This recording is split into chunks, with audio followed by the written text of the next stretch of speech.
Баршаңызға сәлем. Бүгін сіздермен өте дәмді болып шығатын кешкі асқа дайындайтын тағам түрін ұсынатын боламын. Рецепті аса қатты қиын емес. Менімен бірге видеоның соңына дейін көрсеңіздер, барлығы түсінікті. Ең алдымен осылай етімізді алып, жақсылап майда етіп турап шығамыз. Барынша майда етіп турағандарыңыз жақсы, өйткені пісетін кезінде еш қиналмай арасын бәрі тез пісіп шығады. Видеодағыдай етіп, бәрін майда етіп турап шығасыздар. Мен бұл жерде қой етін пайдаландым.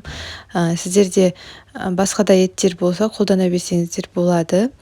Барлығын осылай майда етіп турап аласыздар. Достар, менің каналыма тіркеліп, лайк басып, комментарий бөліміне түсінбеген жерлеріңізді жазсаңыздар, мен сіздерге барынша жауап қайтаруға тырысамын. Және алдағы уақытта қандай рецептілер күтесіздер, соның бәрін жаза кетсеңіздер, мен міндетті түрде жауап қайтаратын боламын. Етімізді турап болдық, табамызға салып тұз саламыз. Мен етін тұздалғандықтан көп тұз салмадым. Енді майонез саламыз. Осылай кетчупымызды саламыз. 4 қасықтан немесе етіңізге қарай сала бересіздер. Сондай қара бұрышымызды салып аламыз. Осының бәрін жақсылап араластырып, егер чеснок болса, чеснок қосып жіберсеңіздер де болады, аздап.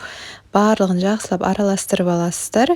Картоптарымызды турап алғанша біраз уақыт сіңіп тұру керек. Енді сәбізімізді тураймыз. Бәрін жіңішке етіп турауларыңыз керек. Қатты ірі ет турап қойсаңыздар, енді духовкада пісетін болғандықтан пісуі қиын болуы мүмкін. Сондықтан барынша майдалау етіп турай беріңіздер. Сәбіз қостым, картопты да осылай майдалап турап жатырмын. Кәдімгі пышақпен турай берсеңіздер де болады. Егер менікі сияқты пышақтарыңыз болса, осылай иреліктеп турасаңыздар да болады. Өте әдемі көрінетін болғандықтан осымен бәрін турап шықтым. Біздің картоптарымыз бен сәбіздерімізді турап алдық. Енді пиязымызды турайтын боламыз. Бір шетке қойып, пиязымызды жақсылап турап аламыз. 1 пияз, 2 пияз қоссаңыздар жеткілікті. Тым көп қосудың да керек жоқ. Аздап капуста қосып жібереміз. Капустаны да тым көп қосудың керек жоқ. Капуста қоссаңыздар сочный болып, су бөлініп, сондай әдемі дәм береді. Осыған да кішкене приправаларды қосып жібересіздер. Бұл жерге тұз, қара бұрыш және осындай универсальный приправаның бәрін қосып жіберіп, жақсылап бір араластырып жібердім. Және май қоюды ұмытпаңыздар. Тым көп қоюдың қажеті жоқ. Аздау етіп, кәдімгі тамақ істегендей етіп қосып шығасыздар. Пиязды бірінші езіп жіберіп, барлығын жақсылап араластырып аламыз. Жаңағы приправа, тұзымыз сіңуі керек. Енді үстінен капустаны салып жатырмын. Капустаны да араларын жақсылап ашып жіберіп, бәрін бір араластырып жібереміз. Енді осы жерге де кетчупымыз бен майонезімізді қосып жібереміз. Осы тағам түрін міндетті түрде жасап көріңіздер. Өте сочный, дәмді болып шығады. Үйдегілердің барлығына ұнайды.